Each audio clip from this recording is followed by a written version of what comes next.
get disguised like Arabs, go into the West Bank and eliminate killers without them knowing that the soldiers are here. Chopped his eye, broke his hand, they put him, took the gun out and put and almost shot. Wow. And then I stopped. You're holding a yid. What are you doing? Taking people after you? For what? For money?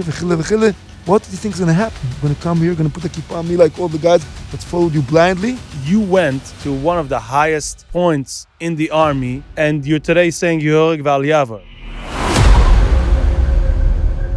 Let's say the most challenging time in life. What was it? It depends on what age. I remember one challenging age of 14, one at 18, one at 23. It depends. What would you say is the worst? The 14-year-old. Okay, what was it? I came from a religious background. Not Haredish, but I knew what religion was.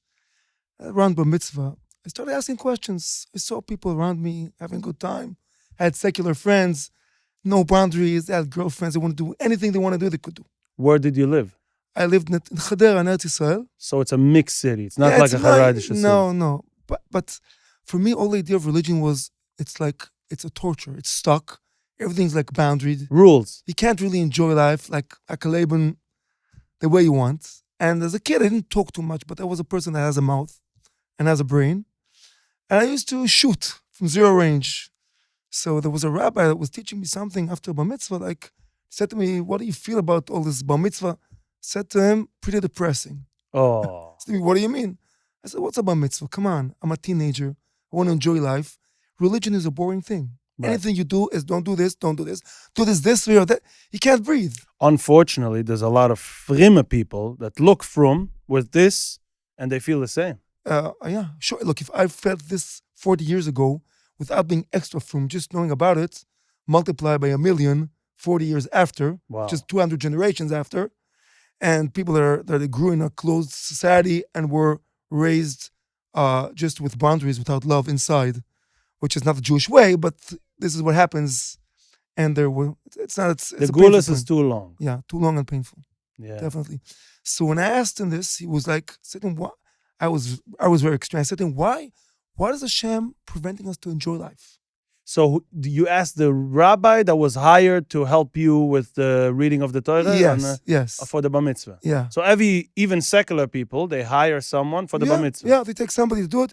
But I was like saying to him, I said to him, listen, God is preventing us from enjoying life. As it is. I mean. And did he have an answer? His answer was, guess what? No.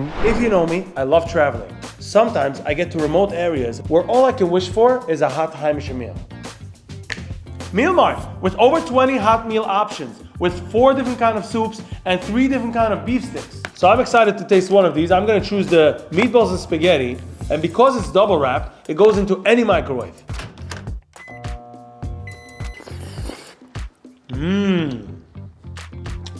Heiße Geschmacker, meatballs and spaghetti. This is the biggest kosher vlog in the world. What a day!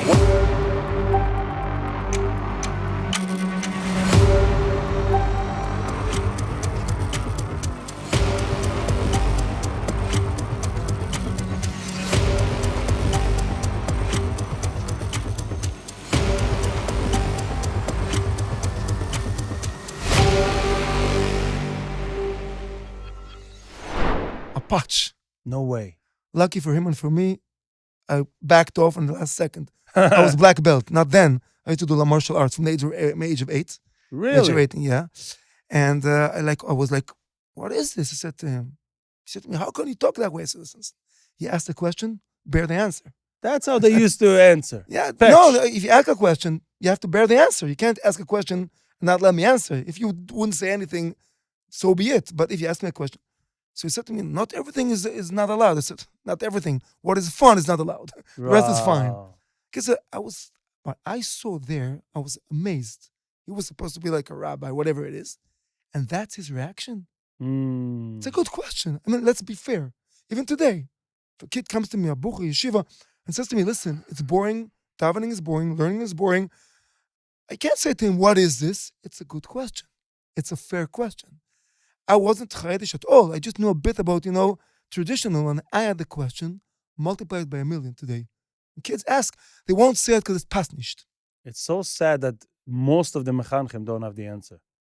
they have the same question also, and Oh, never. gewalt. They won't look. Let's say like this. I'll be very careful not making including everybody in. But let's say it is a point that we have to relate to, that people, even if they don't say it because it's pasnished, they feel that way. And when you don't talk about things open as it is, you can't grow Wow. in any ways. That's 40 years ago. I'm 53 today. Well, I was 13, 14 then. But I hopped one thing as a kid. If this guy, that's his answer, I have a point. He has no answer. And instead of defending, the best defense is attack. So you just realized that Yiddishkeit is... It wasn't so Yiddishkeit, but when I saw somebody who's supposed to be a religious person that knows his way and at least say to me, it's a good question, I have no answer, which is okay. It's fine. Attacking, this was me. I said, what's going on here? I started, and from there... So why was it so challenging for you? Because you see a person that is supposed to respect any other person's view, even if it doesn't agree, A. B, not being so stressed by a very clear question, which makes sense. I told him, routine is boring. Religion is routine, heavy routine. What am I supposed to do with this? So because it made you realize that this might be such a good question that it might throw off all your 14 years till now, that's why it was so challenging? I don't think I thought at that point. I just saw, it wasn't a one event, but I was starting to see things. This was the strongest event that says to me, if this guy answers that way, I won't say names, he was a known guy. Wow. If that's his approach and answer, that he has no answer. Uh-huh. What are they covering there? What are they taking away from me? That's when you lost interest. So I started saying, Avichai, you have a good brain, start shooting. Uh-huh. Anything that moves, start asking questions. I came from a good home. I have nice parents, very nice people, very kind people. I didn't come from a broken home with no money. I came from a good home. Okay, I didn't know a new religion or the Ashkafa I would know today. I was a Tinok Shenishba. But a good home, nice parents, loving parents. But this point of seeing a society going through a process which I'm not aware of and taking me through, sort of brainwashing me, the way I said then, was for me, I will not take this. I decided this at the age of 13 and a half. So you did the bar mitzvah thing or not? I did whatever I had to do to V out for my parents that wanted it, but inside, wow. and it was not either bar mitzvah and religion, it was all over. Saying, wait a minute, this is religion, this is society. What about school? Who's leading me and where? Who's telling me what is right and wrong? Who's putting me to learn 12 years for a piece of a certificate, which maybe is not what I need? And the question started coming up in everything that moves. The problem is, Baruch Hashem, I was a wise guy, and I always knew to find the soft spot. And people couldn't take it. I mean, you sit in a class in school, and the history teacher says something, and you say, listen, there's another book that says the opposite, okay? Oy, why am I supposed to listen to you, not the other one? Go out of the class. You have no answers? wow. Now, they had a problem. When I came to take a test, it was 100. The test was an A. But the guy is giving us a... You challenged everyone. Okay, so what happened here was, until the end of 10th grade, I understood that I cannot trust anybody. You can respect everybody. What age is 10th grade? 16. Okay. Age of 16, I'm already on my own. I leave school. So you dropped out? I dropped out of choice. I wasn't kicked out. How did your parents... My parents took it very hard. My mother said to me, at least make the tests. I said, I'll do it for you. Uh-huh. But not because it's the right thing to do. Zero interest. Yeah, I'll do it. I did it externally, not in the... I started going to work and taking my own agenda in life. My agenda was live, enjoy, and die, and that's it. Whatever it is, it is. There's no emes, real or not real. Everything's whatever's good for you. At that time, I'm talking about now as a 16-year-old kid. I said, whoever wants to challenge me, please come. I want to hear.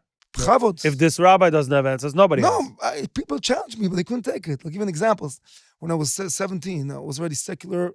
I was already secular before, but if I had red lines like kashrus or paisach, it was all went away. I said, look, if you want to have kashrus, enjoy. What do you want from me? Wow. So everything was gone. Everything's gone, but to the end. Even the approach I grew, when I say in Arabim, which for me today is Yahari Gubal Yavu, but then that's the Ernische Platz. Yeah, it's a Hashem Yirachem. It's a crematorium for Yiddish and Neshamas. Okay, that's But- going to be very interesting topic because you went probably to one of the highest points in the army Yeah, right. that it's possible for even in today, and you're today saying Yehorig Val Yavar. So Yehorig Val Yavar. by the way, how do you say in English Yehorig Val Yavar? You just don't do it. Yehorig Val Yavar. You Do not. No.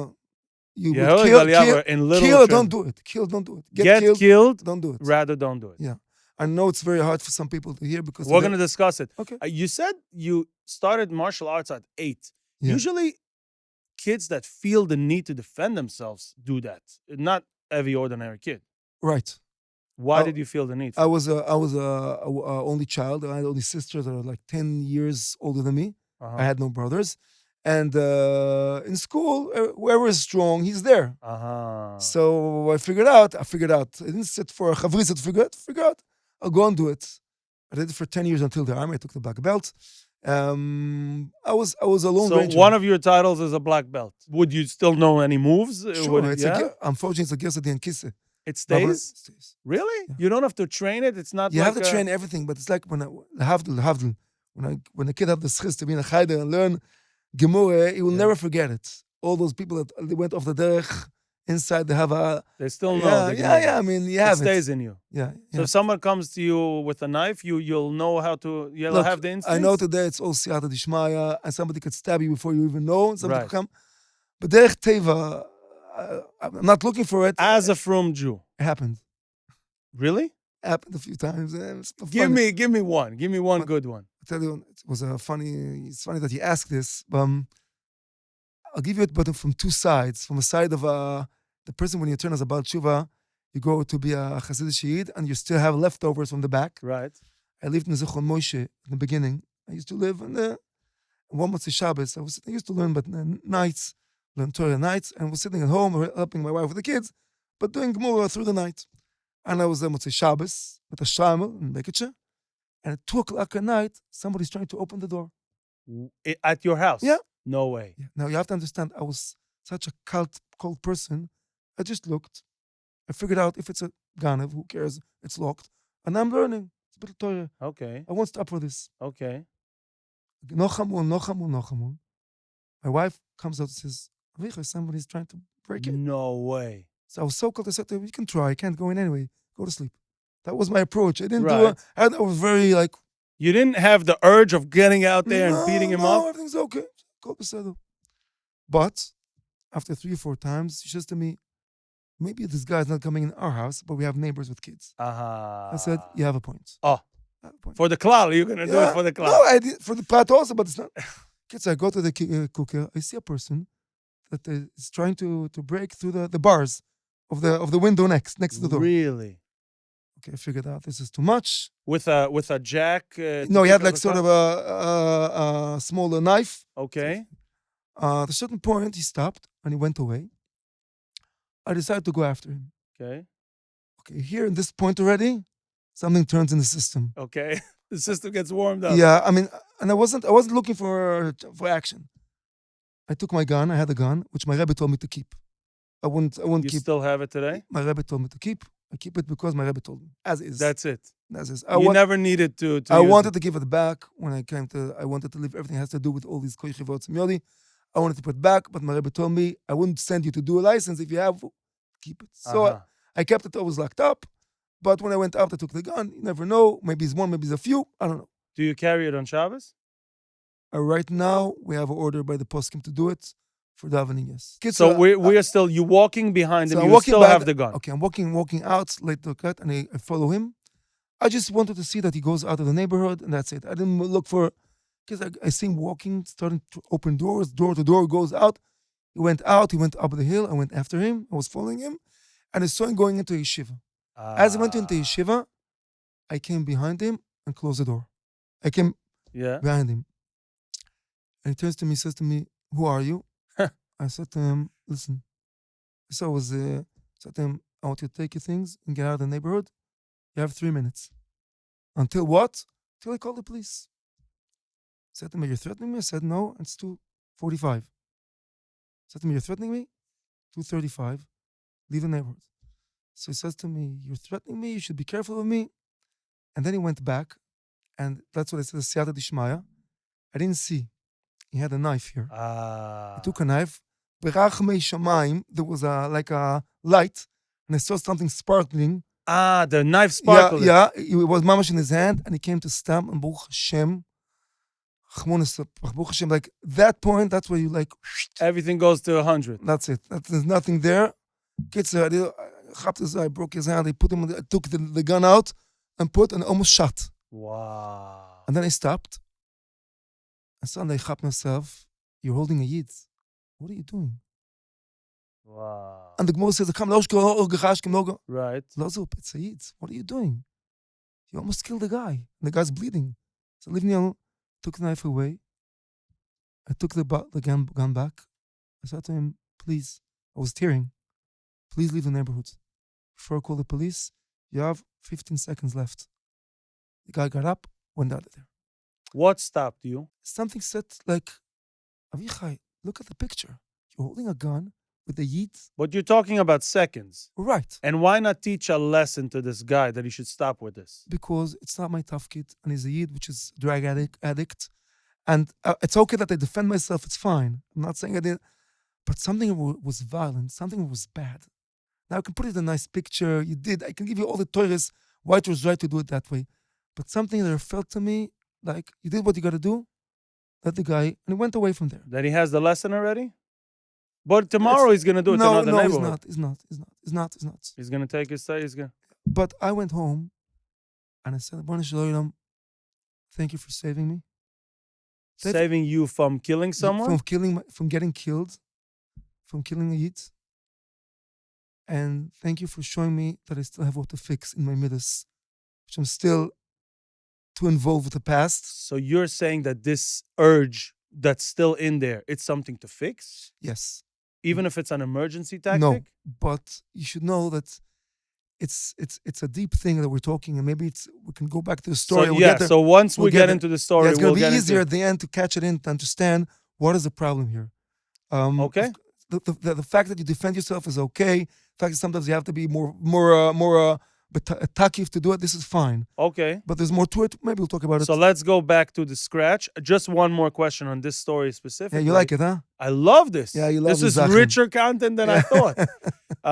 You said 2 a.m. learning. Why at night? And why, like, you have a wife and kids. Why don't keep a regular schedule? What is the 2 a.m. thing? I'll tell you the truth. It was pretty much in the beginning, which I didn't sleep for...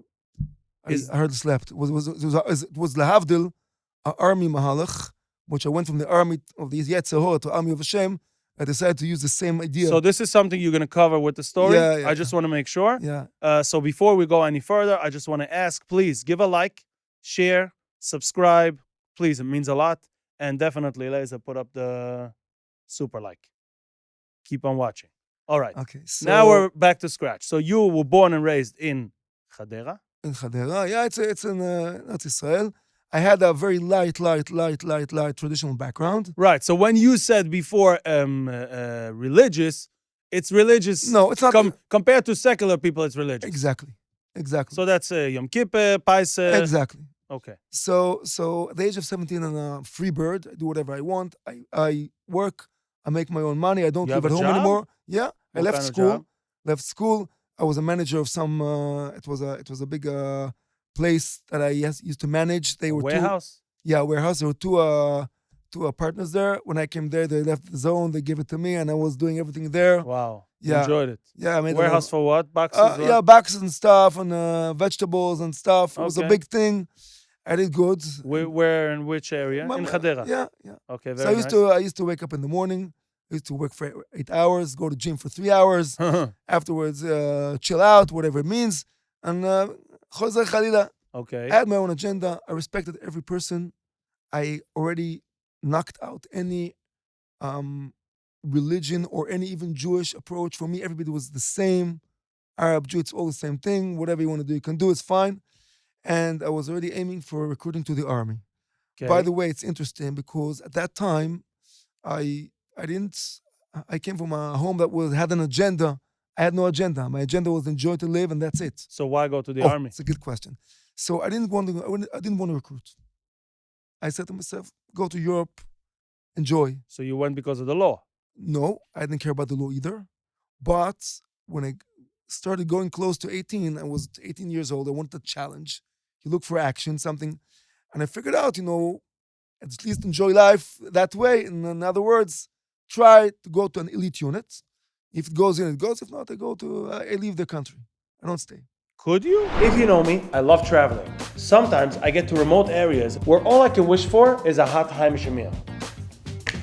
Meal Mart, with over 20 hot meal options, with 4 different kind of soups and 3 different kind of beef sticks. So I'm excited to taste one of these. I'm gonna choose the meatballs and spaghetti, and because it's double wrapped, it goes into any microwave.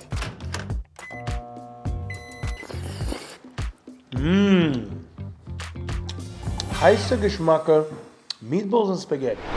If you have 5 or more entities, you should call FileRight. They take personally care of all the legal stuff, so it goes off your back. LLC corporation filing, registered agent, BOIR registration, annual compliance, independent director in all 50 states. Also, they invested thousands of dollars in a portal that keeps you up to date exactly where each entity is up to at any given time. Call them today, thank me later. Yeah, I have a double citizenship. I could go and live in London. Again, if you are recruited to the army, there's the first 4 months of training that you're there, Yeah. and then you apply for elite No, unit. I'm talking about applying before recruiting first time. They take you. Oh, and they tell you right there and then. Yeah, So if not, you would flee the country. yeah. I had at that age With already, what? With the London passport. Yeah, at that time I had no. I was already clean from any shkufas. Even. But today you can't either- flee the country if you need to go to the army, you can't flee the country. Do the best.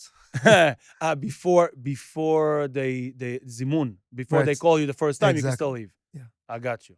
So I decided to go to the army, and I was recruited at that time. We talk about the Tafshin Nun, 1990s, into a top secret unit, which even I myself did not know what unit I'm talking about. It was top secret. What was the name? At that time, no name. So You told them top secret okay, unit? that's it. So I had a neighbor who I used to come from the army each time. He never wore a uniform. I kept he's doing something with Secret Service. So I Okay. started asking. He said to me, "We're already after you. We're gonna call you at the age of 18 when you recruit. You're on the line." Really? Yeah. Okay. Why? Because you dropped out of school? Because you're too No. smart? What did they know about you? They knew anything they had to do, anything they had to know, and for them, it was a good beginning. Uh-huh. Make the long story short, I get to the age of 18 to the army. By the way, just to understand how far I went, there was an interview, a final interview after all the tests, which was had phenomenal results. Final question was, give me in 2 sentences what is moving you to recruit to our elite unit. What's motivating you? What's the motive? I asked, it was an officer. I said to him, self-esteem and challenge. Uh-huh. He looks at me, said to me, "What do you mean?"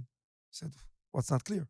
Self-esteem and challenge." He was expecting because So I the said, country, I yeah, love the So country. he said to me, "But you can't answer me this." I said, "Look, I can answer what I want. If it's not good for you, You're shalom." asking me. You Yeah. know?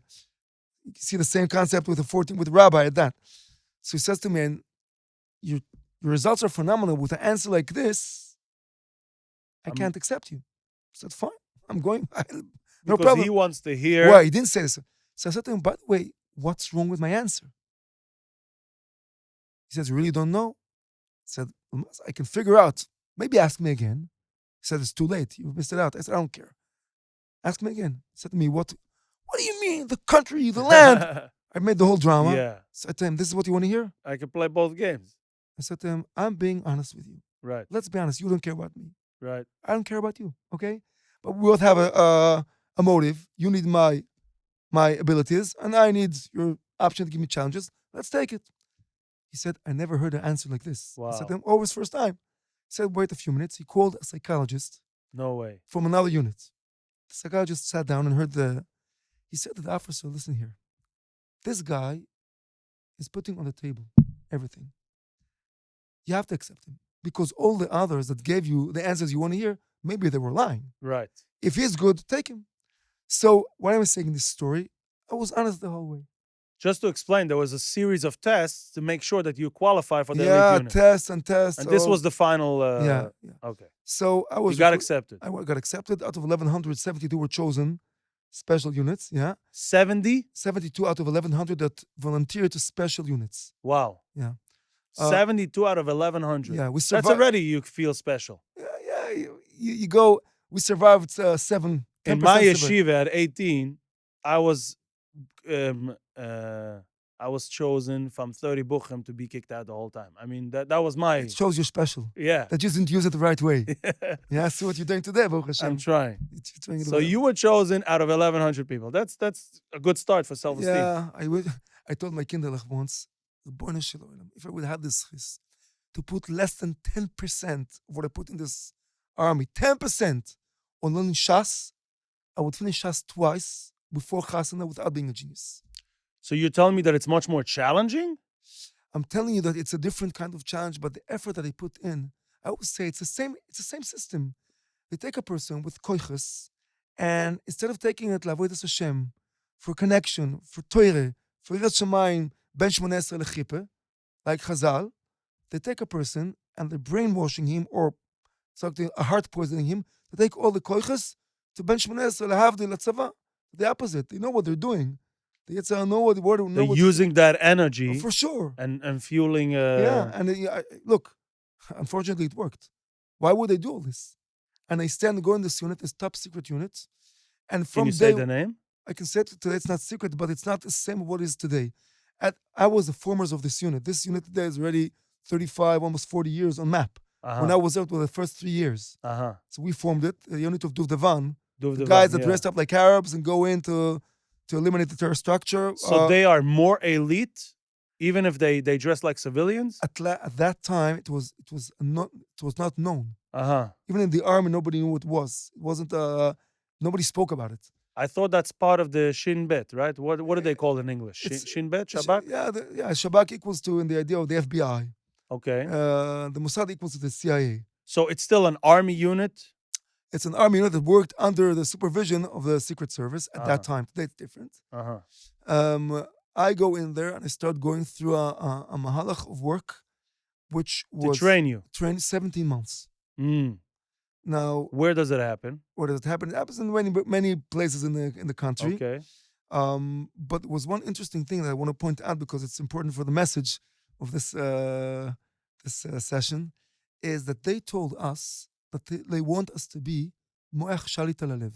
Interesting. Brain over heart, which we know today is one of the things by Avodas Hashem. I heard these words over there, and another concept. They told us that we have to kill the feelings. What we call mentally ill, they call being upgraded. Really? It's interesting, yeah.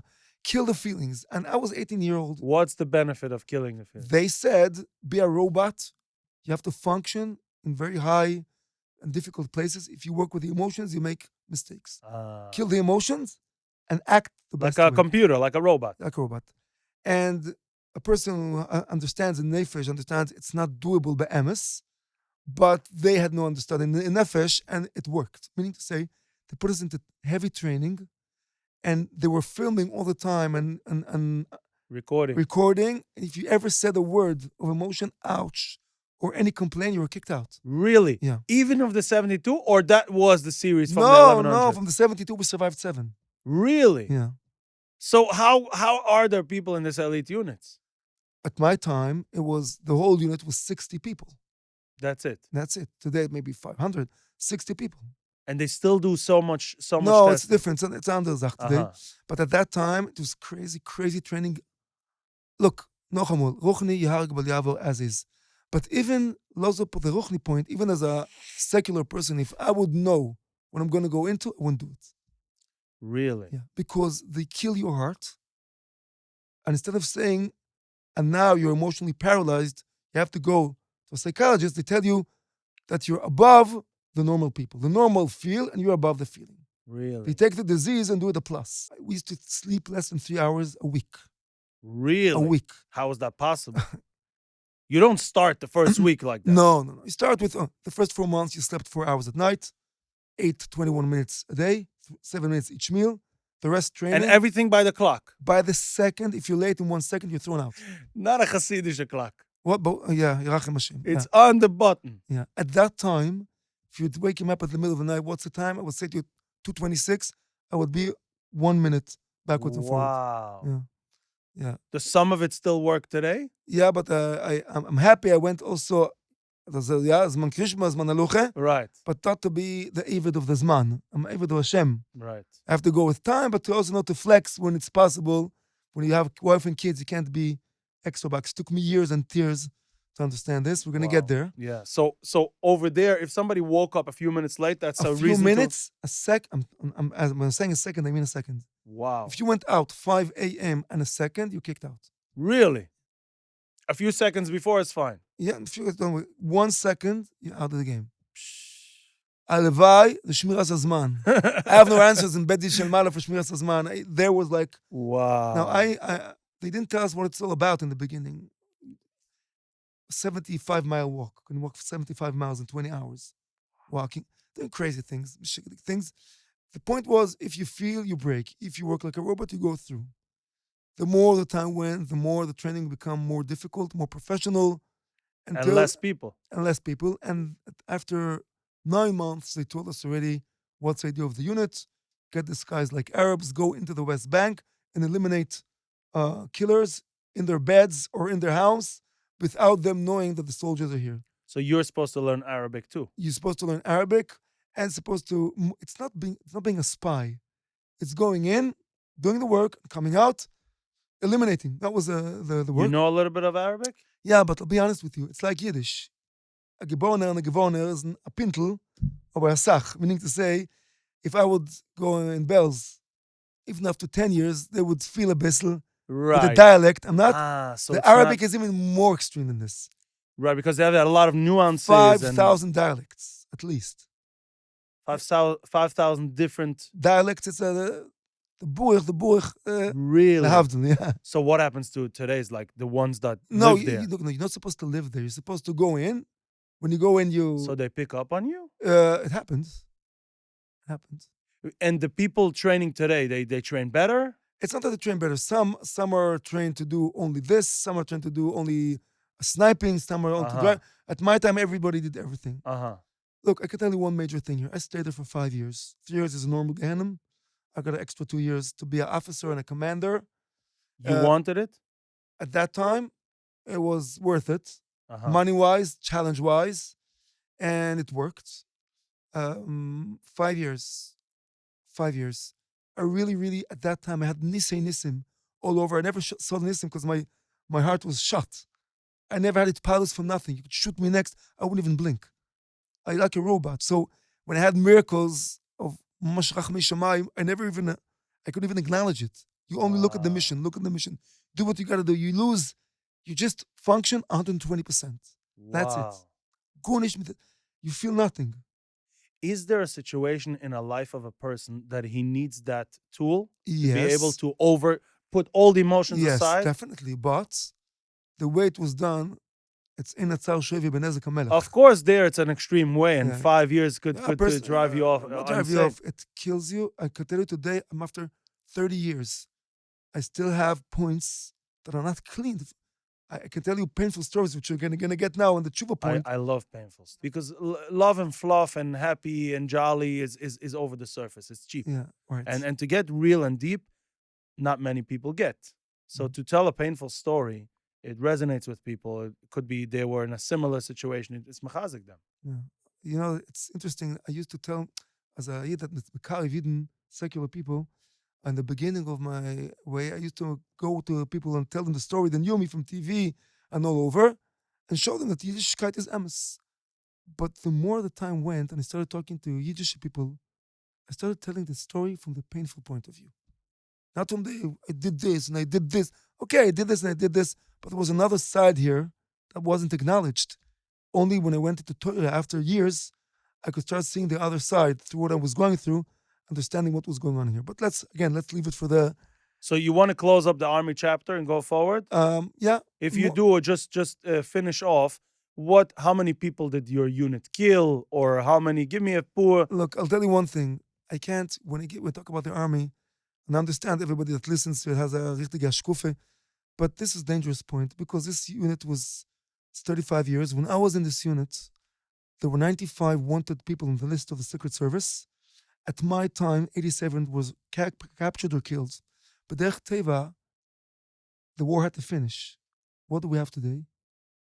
Millions. Times, yeah. Favus, because B'derech Teva, when a person goes, because Chivatzim Yodi, he multiplies gulis. How do you translate Koich V'yotzim Yudi in English? When I'm going to do the best, it's all up to me, and I'm It's going all to up do. to I'm you. not going to conquer. He doesn't And involve Hashem. There's no Hashem, all this thing. It just multiplies. And what we see today is Poal Yotze of the Hashkofa that puts Chas V'Shalom Hashem aside and Kochi V'Otzim Media. I will do and I will build an Ani Afsioid. Now, I'm not talking Lashon or patronizing any Yidden that are doing what they do, but this is the emes, what's behind, the Hashkofa behind it. People are victims of society everywhere if you don't think. And when somebody goes and is a victim of society, the secular society, so he falls for the secular Hashkafa. So when you say Yaherig V'al Yavar, meaning rather get killed and not go to the army, and also answering today, there's a popular new unit. Every tkufa, there's a new unit for Charedim, and there's someone very famous, I'm not going to mention his name, that is trying to pump that people, from people, should join the army, and there's a lot of pushing that they want to. You're still saying Yaherig V'al Yavar. I'm going to ask you two questions. Why is it so bad? A frum boy that doesn't learn anything in yeshiva, even myself, I considered several times. I'm suffering in yeshiva. We're not clicking. It's not working for me. At least be in the army. Be something. Why? Do something. What? Go make a tzula, go do volunteer, go do a lot of good things. Like you said, self-esteem and a challenge. Do something with your life. If a person is secular, it's one thing. What is so dangerous?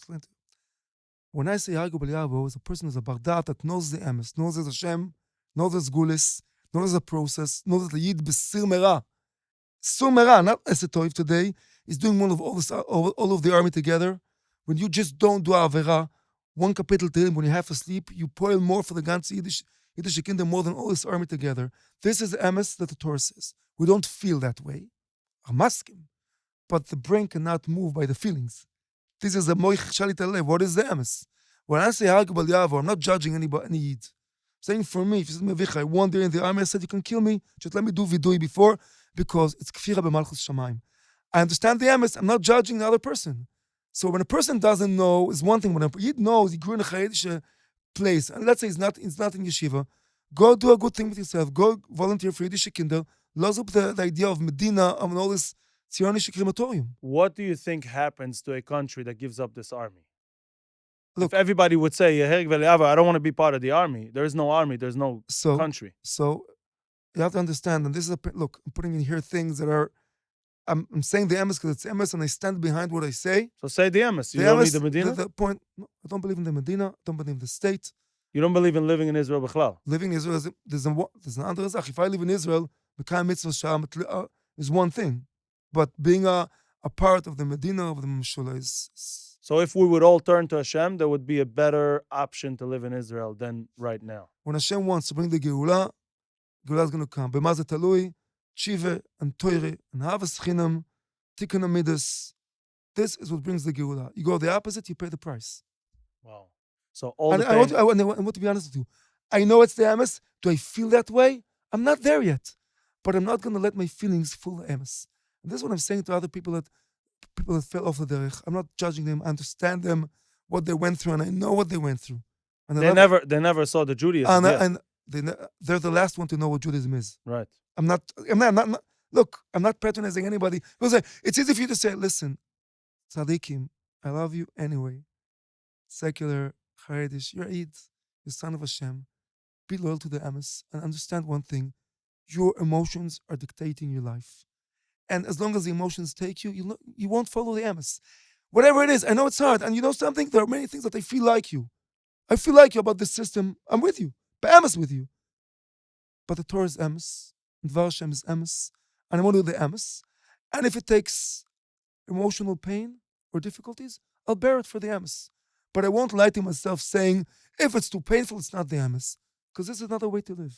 There's a lot of people, it takes them time to differentiate, to lafrid between the Yiddishkeit, Bechlal, Rebbeinu Shalom Yiddishkeit, and the system that Right. they had a painful experience Right, and right. they felt spat out, they felt not part of, and they would love to rejoin if they would know what it is, but they Right. don't get to see the Yeah, experience. it's a painful point at this point, but this is right, exactly the definition. There's a Shem, there's a Torah, there's the emes, and there's what people did from it, whether they probably did it below kavanat tchila, shoygeg, mazid, whatever it is. And this, to put this, to differentiate between, is saving lives. Yeah. Because Hashem is emes, and the Torah is emes, and Hashem loves every yid, karov v'rachok. Hashem is giving us Torah and mitzvahs to enjoy olam hazeh and olam haba. I'll even challenge you when you're going with the stories to say to you, people say to me once, you're going to see what I did after the army.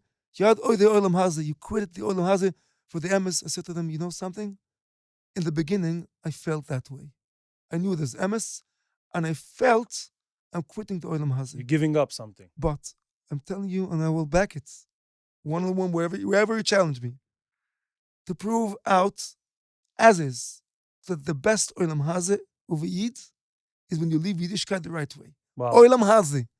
I gave up nothing. At that time, I felt I did. Look, it's a process, but nothing. I think young people find it very challenging to believe. And I want to go through now what you did after the army, because you could say such a statement. I feel ashamed. Put me through these places for me to talk today. Say to people, listen, wherever you are, Hashem loves you. You can reach out, reach to your heart, reach to Hashem for wherever you are. Don't let the false love fool you. The love you get outside, the emotions you get outside, it's exciting, it's powerful. I know it well. You're going to see. You can look at the pictures. You can look at the YouTube. You can see where I was, and you can understand well where I was. Okay, and yet I'm saying, everything is inside. Everything is inside you. Every love you need, you can find inside. You can find where you're living with Hashem, with your Bnei Bais. You can really find in the Not best on a way. cheaper way. Not On an even more upgrade. In an upgrade without giving up any geschmack of life, as is. Any So geschmack. not only not giving up, it's a richer and a more real and a longer lasting Right. love and feel of acceptance. I'm just going to finish off before, and a second later you can keep going with what happened after the army. We just mentioned if somebody's matzliach to differentiate, and it took me years. I mentioned already several times. At age 27, I was zoicha to differentiate all the pain I had from the real Yiddishkeit, and I started learning about real Yiddishkeit, and I'm so lucky, and I wish more people could do that, and that's the reason we're sitting here. I'm saying not only the next step would be to accept that the pain that you went through was bashgucha prutis, with an exact cheshbon, with an exact measurement of Hashem, to make sure that you do your tafkid and your path, which is the next level after discovering what Yiddishkeit 100%. is. It's turning the pain to a giving zone, the biggest pleasure. To a stepping stool. You use it to be giving. And the minute you give, it's the biggest pleasure of connection that we are all looking for. People are afraid from pain. They don't go with it. They don't understand behind the pain. There's a lot of love and depth. Hashem arranged to you what you went through in order for you to differentiate and then use it instead of it using you. The pain is controlling you subconsciously. You're being moved by your pain. You're shooting the whole system, but you stay stuck inside you.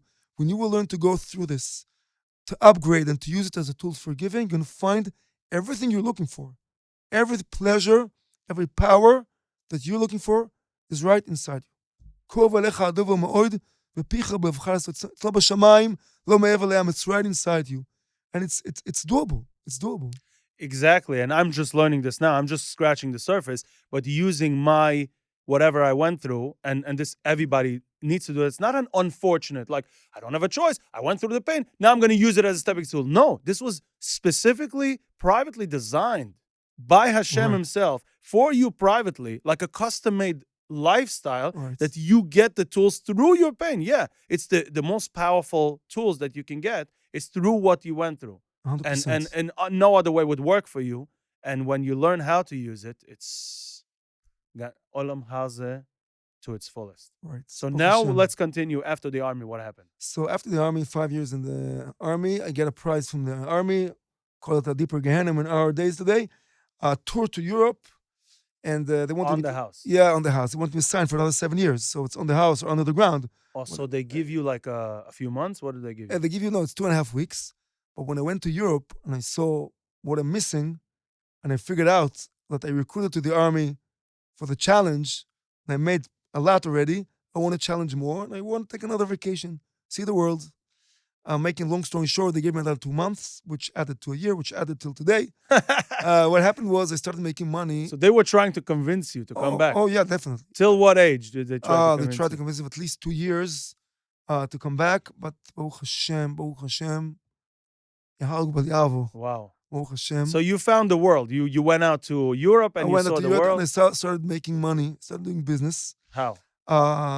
Embarrassing, but I'll say it. So I started doing modeling. Modeling is like, let's say you want to sell Coca-Cola. So there are big posters of Coca-Cola and advertisements. So the company Coke in Israel used you as a No, model? in Israel and also in all over Europe. I did modeling for suits, for stuff. A lot of money. But, it was very rare in Israel for a model to succeed. I was one of the top 3 in Eretz Israel and the first model to work in Abroad. in Yeah, Europe. I have a lot of pictures. You can look at it you can show some pictures, what you're allowed to show. But I was all over. I was like, after, let's say, 7 months in the business, I was considered one of the top. Wow. I used to model for Versace, for Armani, for Really? Dolce Gabbana, for, Really? yeah. Laser, you getting this? It was so nice. Yeah. Yeah, some Buchim would look now respectfully at you. I Yeah. hope they waited until now to listen to this. Okay. Yeah, so, but So now what happens? It just keeps going. okay. So here happens the interesting thing. I was in the secular approach on top of the world, Right. doing whatever I want. No boundaries. You had credits of all the banks in Europe. You make $10,000 a day, you spend 20 a night. Somebody asked me, why did you save money? I said, saving for what? You live by the day. Wow. I was going the whole way. I was an atheist. I didn't believe in anything. Anything was fine for me. One interesting thing, I had a lot of time to think. No pressure. Money flies like water. Do whatever you want.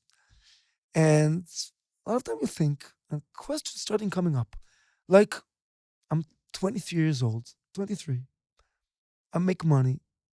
I did everything I could think about. Okay, you can learn, you can do more things, but There's no more challenges. there's no more challenges. But you said to yourself, like, it's interesting because I figured out people are craving to be where I was, and they're never going to get there. Right. When they're going to get to where I am, they want to say, okay, what more? It never ends.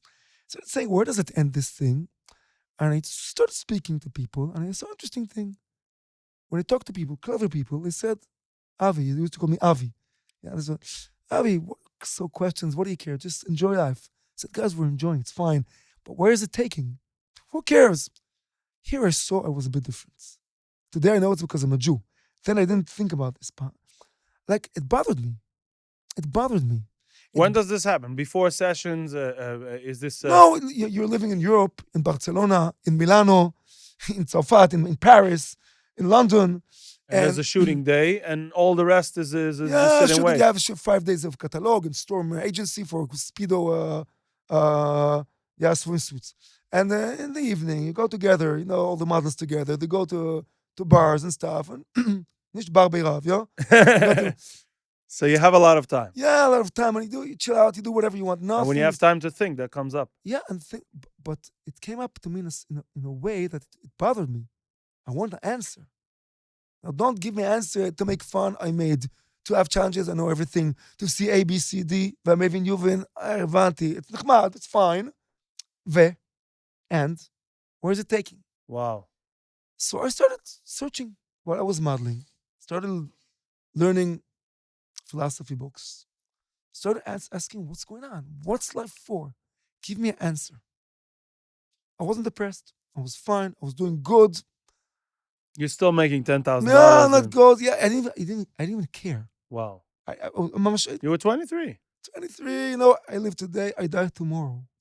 Tomorrow is another day. And you in the army, you had a lot of near-death experiences. Yeah. So this was like One day you die and that's it. It's a part of you life. party until... We call it a part of life. Wow. That's how we looked. In the army, you go to places, you don't know if you go out alive, you don't care. You have a mission, just do it. So here, I was going, people could call me to make a catalog. for $20,000, 3 days shooting. You had an agent? Yeah, at 16 agents. Depends Wow. what country. So we tell him to give it to somebody else. He said, Avi, it's 20,000, give it to somebody else. Wow. That's how it went. I didn't, it was like, Casual attitude. So Mamash. now for how long does this go until the questions like are really bothering you? If you know me, I love traveling. Sometimes I get to remote areas where all I can wish for is a hot Haimish meal. Meal Mart, with over 20 hot meal options, with 4 different kind of soups and 3 different kind of beef sticks. So I'm excited to taste one of these. I'm gonna choose the meatballs and spaghetti, and because it's double wrapped, it goes into any microwave.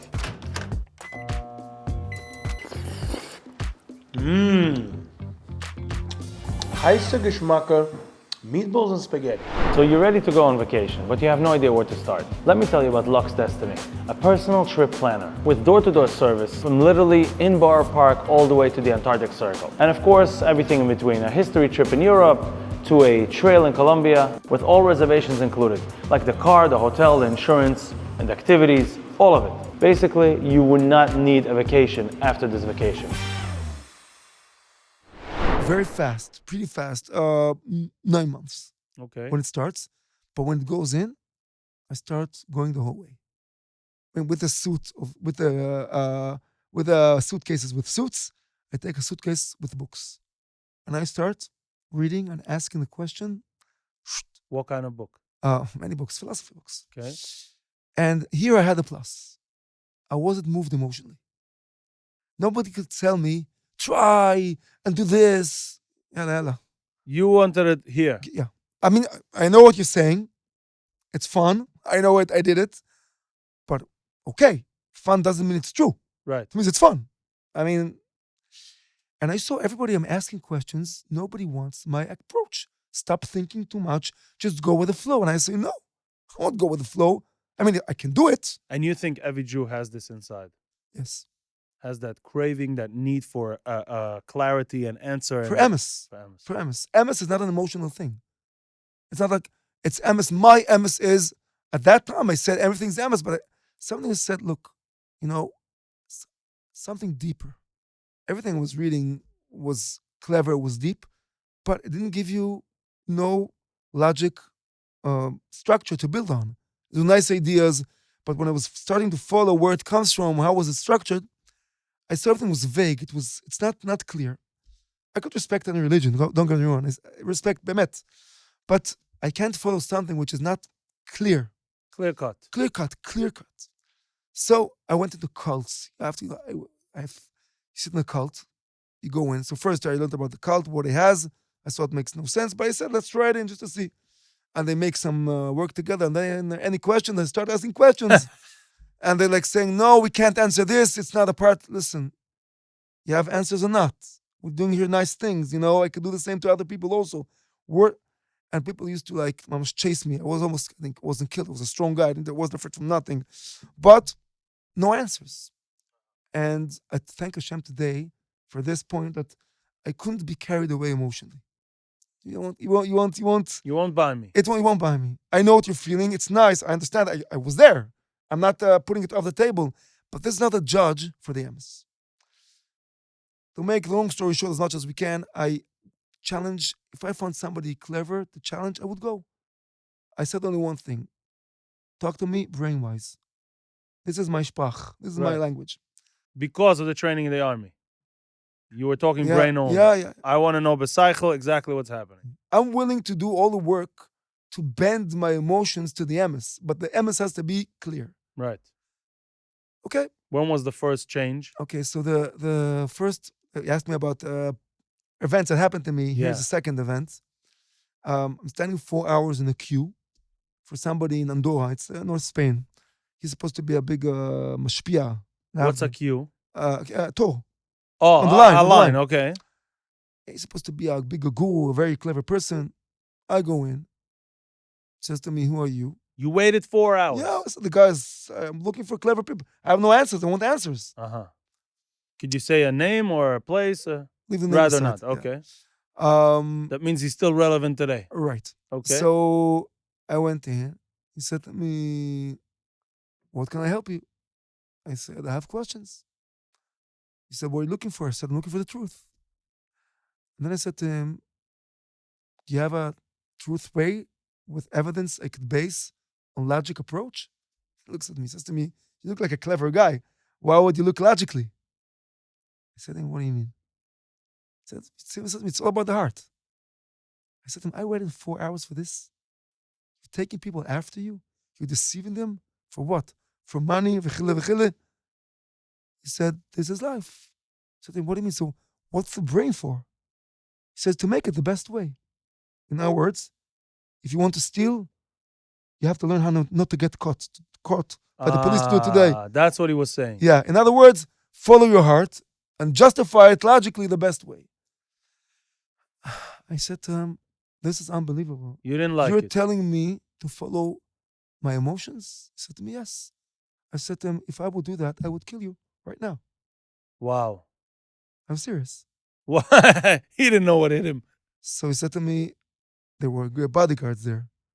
And I heard they said to him, he said to them, leave him alone. I would do fine with them. But he said to me, what do you mean? I said, if this is what you're saying, what I'm supposed to follow my feelings, I'm supposed to kill you.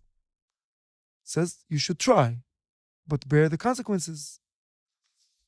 I said, no, it's not worth it. And I turned around to go. When I got to the door, he calls me back.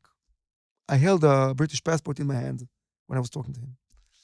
He said to me, why are you so determined? Eager. Yeah. Yeah, on the logic side. He said, this is the only tool to verify as much as possible what is right and wrong. He said to me, if that's your approach, you're the fourth guy in the past 10 years that speaks that way. I said, where are the other three? I sent them to the Jewish tradition. Try there. Wow. That was a boom. So Because he's a big guy. not a big guy. He doesn't know I'm Jewish. He has no nagias. And he said to me, go to the Jewish tradition, and I stand at the Yid, which looking for the emes, which had have a mina, it's in the Judaism. And he's just from a goy that doesn't even know who I am. I said to him, what do you mean? The Jewish tradition. I said to him, it's the only tradition that walks the way you say. Now, I know he's wrong. That could prove everything. Yeah, I know he's wrong. The way I Right. thought it, yeah. I said to him, why aren't you there? If it's so truthful. He said, because my mission is to be here. That's what my teachers told me. But the person talks your way has to go there. Wow. They give a hard time going in. He's talked about, yeah, but He thought you Yeah. need to convert. yeah, but if that's your language, it's the only way that does it. I go out of there and say, what's going on here? This guy is a clever guy. He doesn't know anything about me. He sends me, I know he's stupid. Nasa v'nishma is don't think, just do. Like, what's Wow. going on? On the other hand, he has no nagias. It's just weird. I gotta check this out. Check out what he meant. Check out what he meant and check out Judaism. Again, at the age of 23 and a half. This time loaded with knowledge, experience, and strong, the way I saw it, nobody could move me. I gotta see what's happening here. I took a flight. I fly in the airplane like you on the bus. Wow. Like the flight attendants knew me from all the Iberia and the British Midland and all over the kids. I You flew went back to Israel? as well. I called the person, send me a meeting with a rabbi, but tell this rabbi to be careful with me.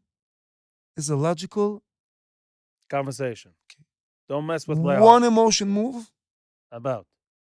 He's risking his life. That's how I spoke then. So I'm sorry to speak that way, but I'm being as honest as possible. After a few minutes, calls me a guy, says to me, what's your name? I said, Avichai, who are you? My name is Shaul. I said, I'm looking for the truth. He said to me, no problem. Come tomorrow, give me an address to this yeshiva, we'll talk. Where was the address? Rehov Arikma, Sheva. It was the Torah V'Emunah, the Bez Yeshiva Baal Chivas. Wow. I didn't Who know- hooked you up? A person that was a Baal Tshuva for many years that I called him Why did you call him? because I understand he has some maybe connection to somebody wise who I could speak to. Uh-huh. And okay, a day afterwards I come, dressed with the best Armani clothing, of course, not with Shmone Begudim, going into this yeshiva and seeing people like, looking at them like, I asked somebody, where's Shaul? He says to me, there's no guy Shaul here. I said to him, what do you mean? I spoke to him yesterday. He's the Rosh Yeshiva. He said to me, it's the Rosh Yeshiva. So I went, I You're still totally secular. I'm totally secular. Not only this, I'm with the head of an officer in the army. Right. So when they sent me to his room, I just knocked and opened the door like in the army. Yeah. Said to him, "Yo, Shaul."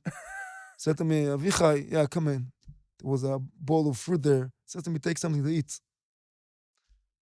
Picks his up his eyes. "What do you want?" He said to him, "What do you mean I want? We have to speak. Speak about what? I have questions. Questions, bittul Torah, go away." You're not supposed to know what Bidl Torah is even. Yeah. And I said to him, "What? Don't waste my time." I said, "I spoke to you yesterday. What do you think is going to happen? I'm going to come here, going to put a kippah on me like all the guys that followed you blindly? I have questions and you don't have answers." Wow. It's the same old technique. The same like the rabbi you Yeah, met by the like bar all the mitzvah. rabbi. No, like for me, like don't ask questions, meaning I have no answers. Yeah. He said to me, "No, I have answers, but I don't have time for you. So why did you call me? Right. Why do you want me to come?" He said, "You want the Amos." I said, "Of course I want the Amos. I want the Amos. Stay here." I said, "Listen, guy, He had guts. you don't play with me games. I don't care who you are and what you are. The only thing I see is there are no bars in the window behind you, and it's 3 stories high." That's how I saw. That's how I spoke to Rabbi. Don't mess with me. You're an army guy. You called me. You want a challenge. He said to me, "I want to challenge you if you really want the Amos." I said, "Of course I want the Amos." I said, "Fine. I want you to promise me that if I show you Hashem is Amos, Torah Sinai, you leave everything and come to me to learn." I said, "You can't prove this." He said to me, "And if I can?" He said to me, "If you can, I have to do it. But you can't. But if you can, I have to do it. As is." So he got out Wait. of promise. Yeah. So he said to me, "Okay, if you promise me this." I said to him, "But wait a minute. It's a duel. You promised me the opposite. But if I show you you're on the wrong track, you come with me to Tel Aviv." He said to me, "No, that's obvious." Wow. "Obvious?" He said. "How old are you?" I said, "I'm 45. I'm married. I have kids. And I'm niklich. But I want the Amos. And if I'm wrong, I want to know it. One of us is on the wrong track. So it's a deal. I'll challenge you. Whoever wins takes the other one with him." Wow. He was the first person that spoke that way. I did a lot of talking to people. Very clever. "I'll show you I'm right. Let's say maybe I'm wrong. Let's talk." It's like he comes to convert you. Right. He said, "No, I'll come to fight for the Amos. The Amos is for both of us. Whoever wins takes it." I said to him, "That's a promise?" He said to me, "Yes." "Okay," I said to him, "Write down the questions." I had a bag with Sfurim, not just Sfurim HaKadoshim Lavdil, yeah? I bought Sfurim that you can't find in the stores, Bechlal, philosophy. I said to him, "Okay, write down the questions." He says to me, "I don't need to." I said to him, "What do you mean?" He said, "I know the questions, I know the answers. What you forgot, I will remind you and push it. If you make something new, I will write it down. You can learn from every person." After a few months, he told me that he understood he has to speak that way. I saw this guy thinks he's a wise guy. I'm going to teach him. I took out a sefer, something from the Far East. I said to him, "Okay, this sefer, I won't say the name, but I avoid his own name." He said to me, "You cannot ask me from this sefer." I said to him, Why? "What do you mean? I choose where to ask. You can say Right. I don't know the answer." He says, "You can't ask me for this sefer." I said, "Why? A, you don't know this book. B, why can't I do it?"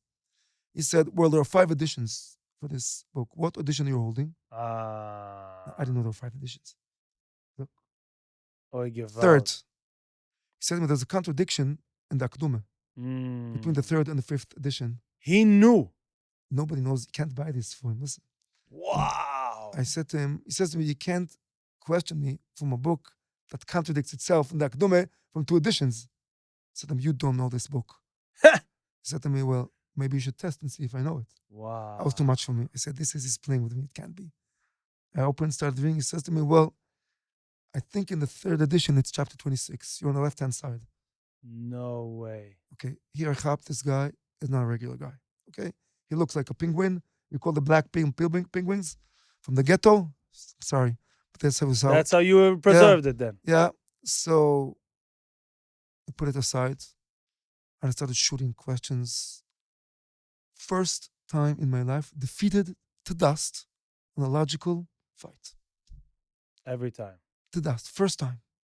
3.5 hours.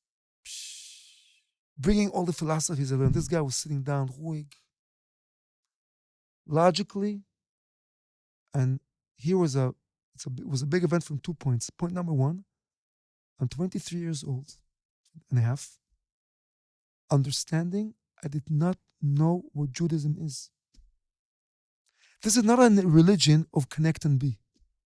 This is the only religion that gives you the option to ask the questions, to clarify and verify the basics of the existence of Hashem and Matan Torah, and you're allowed to ask the questions. And the only religion that is willing to logically prove it on the highest level of any kind of proof. Wow. For me, it was a new thing. After 3.5 hours, he stopped and he said, I said to him, I have a lot of questions, but listen, historically, You proved. you proved to me. Scientifically, you proved to me. Law, like a lawyer. Yeah. Yeah, you proved to me. I have a lot of questions because you proved to me the existence of Hashem and Matan Torah, but they said to me, yeah, but you promised. I said to him, listen, you gave me enough material. Give me 1 week with my friends to check it out. Huh. But if this is it, I'm coming. And he says to me, and if it's not, I'm coming to you, right? Wow. Then I said to him, you know something? Let's put aside the philosophy. Look how you look like. Look how you look like. Now you went to the emotional abyssal. I said to him, look how you look like. I said to him, what's the problem with the way I look? I said to him, if Hashem created music and food and then I said it out loud. And clothes and a way to shave a beard. Yeah, v'chile. Why do you look like this? Yeah. He said to me, what's bothering you? I said, nothing. What's your problem? He said to me, I said, you have a problem. Look how you look like. I mean, Hashem created the world. He created so much fun. Why can't you have fun? Question from 12, 10, 11 years before. 13, yeah, Yeah, when you were age of 13. Yeah, but this time from another angle. This is the question that a lot of people in this generation But I want you have. to see the definition. When I was 13, I started with this question and went to the logical questions. Right. This time was the opposite. You finished all the logical. I got the logical, this is it. I'm going to check it. I'm going to do it anyway because it's the emes. But what's going on here? So it's a matter of maturity in a way. It's like you can't judge the emes with the feelings. You can't. You have to judge the emes with the best tools you have for the emes and then follow it. So I said to him, he said to me, what's your problem? I said, I have no problem. You have. What? I'm enjoying You don't life. enjoy life. He said to me, but you have to agree with me. This is in the emotional zone. Assuming it's the emes and we have to suffer, we have to suffer. I said, right. But yet, he said to me, listen to me. I'm going to prove to you that I enjoy life more than you. Really? I said to him, prove? Be my guest. Do it. You laughed at Yeah. him. He doesn't even know what enjoying Yeah, life no, he means. doesn't know who he's talking to. I mean, he doesn't look at TV. That's what he says anyway. So I said to him, okay, go for it. But it has to be logical. You can't, don't logic, pure logic. But both ways, he says to me. I said, okay, go for it. He said to me, okay, here we go. Me and you are walking on Yaffa Street, the main street in Yerushalayim. Yeah. And suddenly you both see a big picture, Billboard. an inappropriate picture, says the rabbi, and we all understand what he's talking about. Yes. I said to him, yes, what's your question? He says to me, the rabbi, do you look at it or not? I said to him, before I answer if I look at it or not, let's ask you, how long do you look at it? Not if you look at it, how long? He said to me, what do you mean? I said, look, before I'll answer you, you answer me. You don't have this in Mea She'urim. Yeah, I don't know what you had in your cupboard, but if you see this, you look at it for hours, right, Rabbi? He says to me, please answer me. I said, you answer me first. He said to me, okay, I'll answer you. If I work with you and we see this picture, I'm craving to see it. It's interesting. I hope Hashem's going to help me not to see it and put my eyes down. I said, a rabbi and a liar goes together, not saying they're emes. He said to me, why do you think so? I said, so. I said to him, but why do you do it? He said, I'll tell you why. Because if I walk and see it and look at it, and it's interesting and exciting, and I go home, and when I open the door to talk to my wife for 25 years, I talk to my wife and think about the picture that I saw. I said to him, okay, so, by the way, Rabbi, you're on the wrong track. You're losing the battle. Because you're just proving out to me that because you were choked in the Haredi community, With you your see a wife. picture, you go cuckoo. Yeah. Says to him, let me finish. Finish, but you're on the wrong track. Let me finish. So when I talked to my wife, I think about the picture I saw. I said to him, okay, this is called, says to me, the rabbi, betraying the wife. I said, I don't know what's it called, but I tell you what you need. You need medication. You're sick. He said to me, okay, I'm sick and I need medication. Let's go back to you. Do you look at the picture or not? I said to him, honestly, no. He said to me, really? Why No. not? Why not? I said to You him, probably know the name of the I model. know the and name and the model, and what you hear is on the picture, which is, I live with this in Tel Aviv. You know where the picture was I taken. don't even look at it in real, not in picture. Why? Because it doesn't move you זה anymore. כלום, שום דבר, גורנישט. Says to me, well, what? You just lost the battle. Said to me, I said, you're 45 years old. You walk, you see a picture, you go cuckoo, you have problems with everybody. I'm 24 years old, not the picture. The MS, the real one, doesn't move me. Said to me, are you listening to what you're saying? Said to him, what do you mean? Said to me, you're Bucho, 24 years old, sees a picture like this and doesn't get blown away. You need medication. You're sick. Said to him, what are you saying? Said to me, I'm not even talking rochnius. You are enjoying life. When a person looks at the sun and is not blinded, it's because he's blind. You stopped enjoying life. You're 24, you did everything, nothing moves you. You exhausted. You're all exhausted, options. nothing moves you, nothing excites you. You ended up, you can't enjoy life. The strongest thing already doesn't move you. That's why these people that go up there, they go to drugs because Right, there's nothing right. else to go And to. He said to me, I'm 46 years old, almost 45. I didn't do everything you did, but when I give my wife a hand, I'm excited like a kid. Now I have to understand one thing. The Torah has no Indian to choke your enjoyments. It has an Indian to give you boundaries to have a long-term enjoyment in the right place, the right time. And you have to understand that you are 24 years old, you cannot enjoy life anymore. Even in a secular way, you can't. And then he said to me, and you're coming from a religious home. That was the third one. Boom. But then what? You have a traditional background. Why would he say that? Why would you say that? Because the questions there, I detect a bit of anger behind. You were given whatever it was, Torah and mitzvahs, in a choking way. Nobody explained to you what The beauty of power and it. beauty it puts you into. Just don't do this, don't do this. In other words, the rabbi at the age of 14, he would answer me, I said to him, why is Hashem, it's so boring to be religious? He would say to me, you're just not religious, tzaddik. What do you mean by Shabbat? You're an amazing robot, Baruch Hashem of Haluche, whatever it is, but religious you're not. You don't know what religion is. For a secular person that never saw religion, much easier to connect and enjoy Yiddishkeit from a person that went off the derech. So I'm going to say, Nissim Black says that word, that when he came after reading the book, he was shocked to see that the people of the book are not reading the book. That was a strong statement that I heard of Nissim Black. And I want to simplify what you're saying into our generation and even me.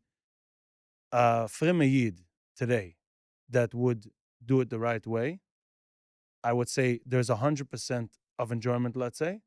And if you waste some of it outside, you get less at home.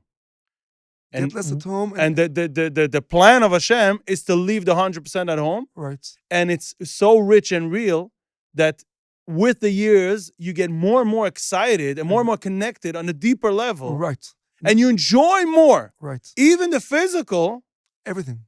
Everything is renewing itself and gets upgraded. I have to understand. That's something that a lot of Frum Jews don't know, and it's painful for me, and I also didn't know at the beginning. I think 10 years into my marriage, I didn't know this. This is a very painful point because I'm not saying, look, it's important that we understand. I'm saying to all of the people, you have the zechia to grow in Beis HaMidrash, in the Jewish world, and I envy you for this. But the point of Yitro Na'or min HaChoshech, of choosing the emes, and the emes is a matuna Bal Shiva gets. It's a matuna. Schus Uves, Rachamei Shamayim. I think every Frum Jew can be a Bal Shiva. For sure. Rabbeinu Yonah didn't try the Ikriyat Shiva for the Frayiden also. For Yid Ovid Hashem. Yeah. Become what I want to tell you. that I left out of this meeting with the rabbi with 2 points. Point number one, I went to Tel Aviv. My friends saw what they saw and said it's emes. It took them 15 years to become Bali Tshuva. Wow. With the years, one passed away. It took me 2 days. Here I had a plus of doing what is right to do. Uh-huh. No emotions. If it's emes, You moved into that's the it. yeshiva. Yeah, after 2 Third of days a I minute. came. Rabbi says to me, "What are you doing?" I said, "I gave you a week." I said, "Rabbi, emes is emes." Wow. And I'm saying it today to Hashem, also Baruch Hashem, my heart was closed because the day I found out Judaism is emes, if my heart would work, I would die. And I'm happy that I bring my heart here with it. Heart attack on the spot. And I can block it, but I won't because I'm today with it in the right place and time. Why are you getting so emotional? What is Because to find out that at the age of 24, you burnt your nefesh ruach neshama on nothing. Chemes Siddur, Bar Mitzvah the right Hasidic Yiddish way. Yeshiva the right way. Avas Torah, Avas Hashem, Avas Yisrael. Eminas Tzadikim, getting married at the age of 18 with the first spouse with no previous memories. At the age of 18 and building your life together is burnt.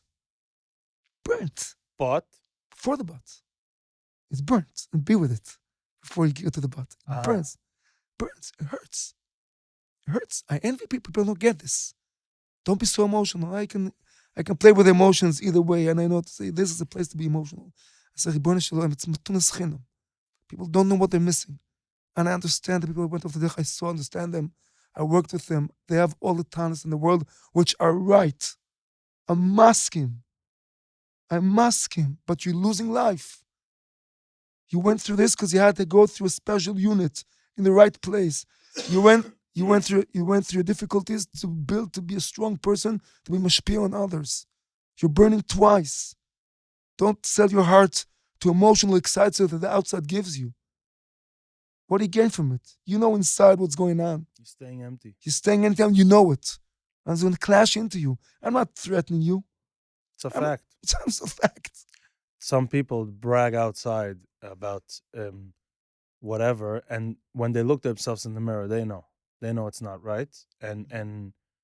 So some people are fighting just because they want someone to come and fight them back and answer them and give them the clarity. They don't have it.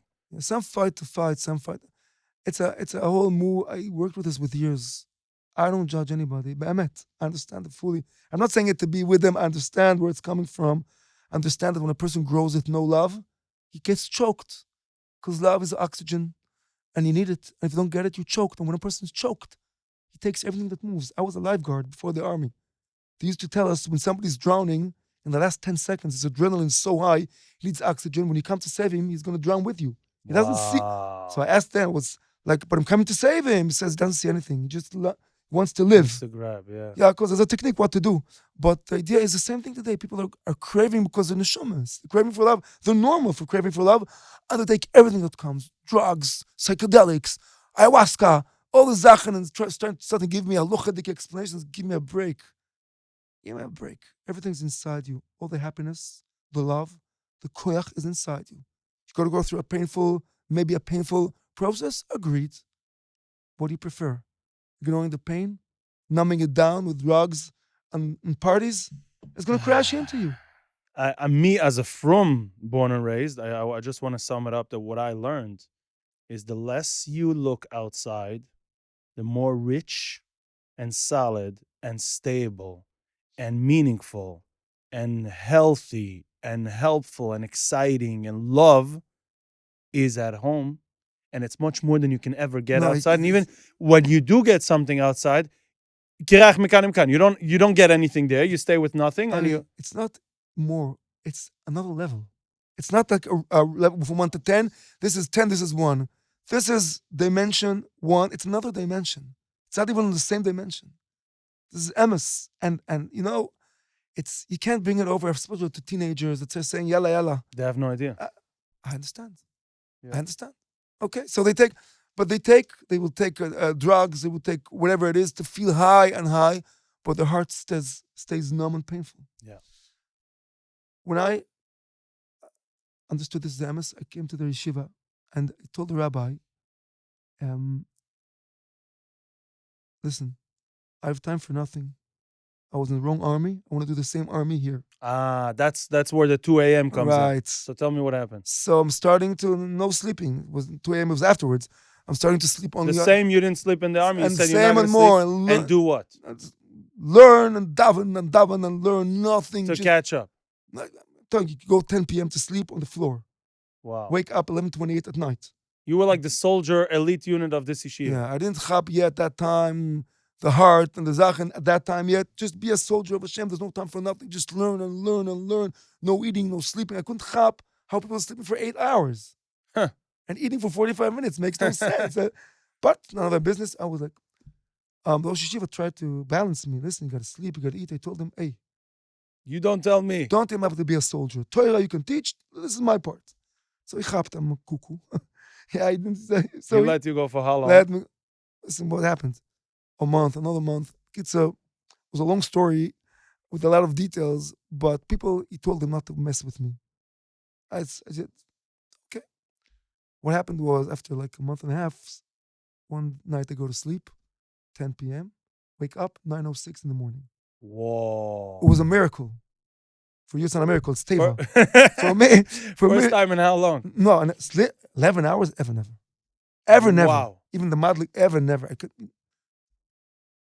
Okay, I remember. I looked at the clock, put in filling, Shema Israel, went to the Beis Hamikdash from 9:15 to 10 p.m. Didn't move. 10 p.m. went to sleep. I'm supposed to wake up 11:28. Was there after 11:28 when p.m. It was already 11:40 for Chatzos. Because for me, Chatzos is the best unit till the morning. And Vatikin and Bekitzer. Wow. Bekitzer, I'm going to sleep, waking up 5 a.m. 7 hours.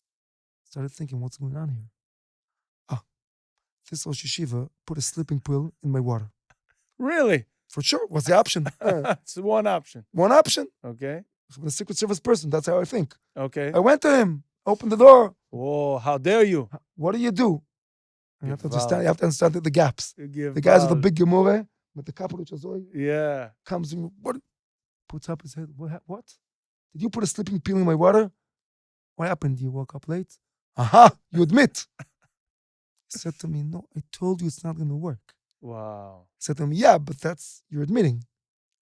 Close the gemore. I always say to him, I have a physical and a tzaddik, but the anuva of going down eye to eye, To your level. the person that is sick, doesn't even know it.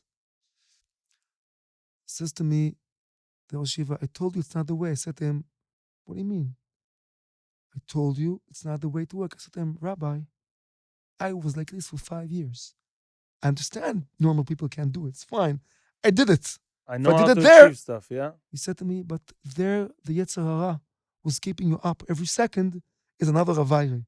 Here, it changes the side. I said to him, hello, this is mystics. You want to talk to me ground level? Nobody's pushing me nowhere. He said to me, I have to understand, it doesn't work that. You're Yiddish in the Shoma, there is a fight here. When you're there, I said to him, okay, Lazup, what do you suggest? He said to me, you got to check out what emotion was moving you in the army. Take it to Beis Hamikdash. He said to him, Rabbi, army, zero emotion. He said to me, it can't be. He said to me, you telling me about the army? He said to me, yes, can't be.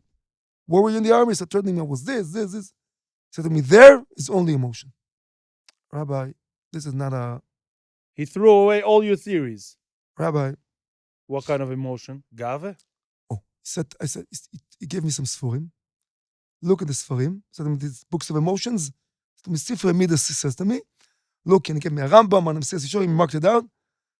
Go into Beis Hamikdash, check out what emotion was moving you, and come out.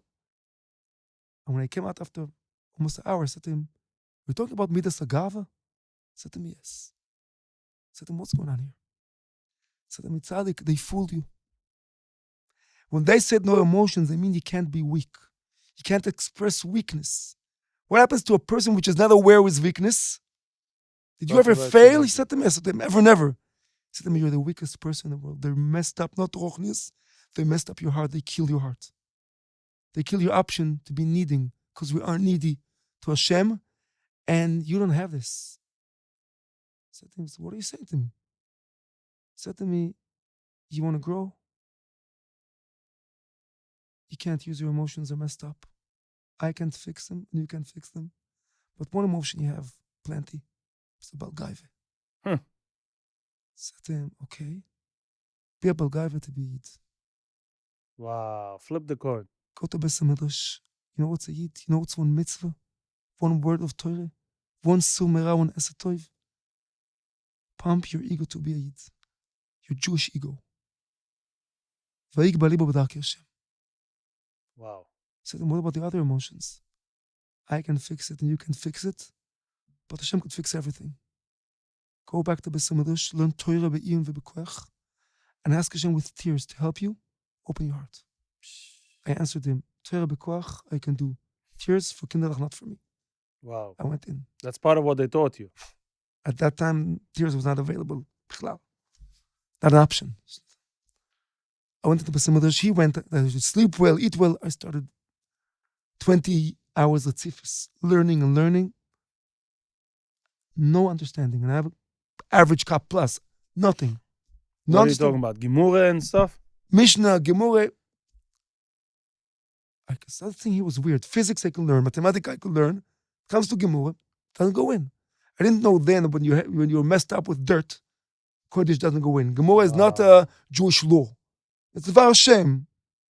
In the Mishnah, it's not like, but the more I learn, the worse it gets. Suddenly I started feeling bored. Now I didn't know to express feelings. I'm bored. But like, it took me, of that year, Yotzev's Ari Akudosh. You probably walk into that mikveh marching. I'm like, I went in, I didn't know I'm a Cohen. I was also Cohen then, I didn't know. oh, I went right. in, I marched right in. Somebody said, you're a Cohen, okay. Achar Maaseh. Yeah. Out. The kid, so I opened the Gemara that day and I start to read. It doesn't go in. And suddenly I feel I hate it. It's boring. Now I can relate to the boring and the yeah, hating. but I didn't know to say this that way. Something was happening there. In words of today, the Torah started healing my emotional system, opening the junk to come out. I didn't know it. But I'm trying to, and it's like there's a So you're giving me some hope. Oh, wait. Here I stopped. And I said, I chapped. And why? Matunas from Himmel. Schus Oves. I go to Aron Kodesh. People are learning. I didn't care. Opened Aron Kodesh. Somebody said to me, what are you doing? I said, just watch out. I opened. I put my head inside and said in Hebrew, English, Bono Shel Olam, I got it. I know your emes, Torah's emes. I could prove to every Yid, non-Yid, Torah's emes logically clear. I have no sfaikas, no questions. Torah, haluchi, every word, rishonim, achronim, al is emes lamita. I know Shabbos is emes, mitzvahs is life, this is life, I know it clear. This is what I know in my head. And then I said an expression which for me was Chinese. The first time. Since the age of maybe 12 or 4. You know what I feel? I feel I hate it. I said, I feel I hate you. I started studying, I remember what is this sprach? Wow. Where's it coming from? And I started saying things. That you used by the first Isbodedus, that's how you speak. I know, but I said because I know it's like a cut that was open, all the things. I was like 10 minutes coming out and then saying, okay, got it. I know Torah's emes, Shabbos, I know this, but I understand I have a Jewish brain and a Goyish heart. Wow. And as I said this, I cracked. Crying. Never till then and from then, I'm a tuna like this. 20 minutes of crying, understanding what's going on. My head is here, my body's here, my heart is on the street, messed up. Started saying, Bono Shalom, please give me back my heart. I can't fix it. I can't. And all the Buchem are there and the Besmedesh, you're in the I don't care now. Hashem, please give me back my Jewish heart. I can't fix it. I'm going to do everything you said because you said so. No conditions. I'm a soldier. I'm your soldier. I'm going to do everything. Everything. Why? Because you said so. This is one thing. But please, give me the zchut to enjoy Torah, mitzvahs, to connect. Tachlis anirtze. Chefetz Alev Chukat Neshama. Said Hashem, please give me back my Jewish heart. please. I was crying for like 20 minutes. I think every Frimeid needs such a 20 minutes. It's in a the matuna. Kodesh. It's a matuna. It's a matuna. So that was a pivotal moment. I went out already understanding more klugheit. Avichai, start emotional work. Start learning your emotions. Start understanding where you messed up and stuck. Start learning. And from then till today, What do you do today? they give courses to Called Ayeko. Very busy. Ayeko is the first word Hashem said to the Mauritian. It's also Avichai Cohen. But I didn't know this. Really? I asked Hashem to give me a name for the Zeh. Ayeko. Fine. Afterwards I saw it's my initials with my name. Stam, interesting. Wow. Yeah. And the idea of the course is dafka to Chassidish or Ehrlich Eden, that Baruch Hashem had this chia, and I'm saying to Olam, I say to my kids, don't take for granted what you have.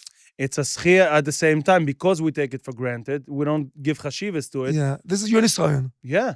Yeah, talking by davening seems normal. I tell my kids, don't take it for granted you put on tefillin. Don't take it for granted. I remember my first Chemes Siddur. I was sitting already 6 years sitting and crying. Yeah. Seeing my Kindle. Also in the last Chemes Siddur also, but this was the first one. There was a Chushavid next to me. Chushavid, I won't mention his name. Chushavid. Mamash with battle to him. Bemet. Said to me, Avichai, what are you crying for? It's only a Chemes Siddur. What are you crying for? Said to him, Rabbi, it's a Chemes Siddur. Why aren't you crying? Why aren't you crying? Said to me, where is it written you have to cry?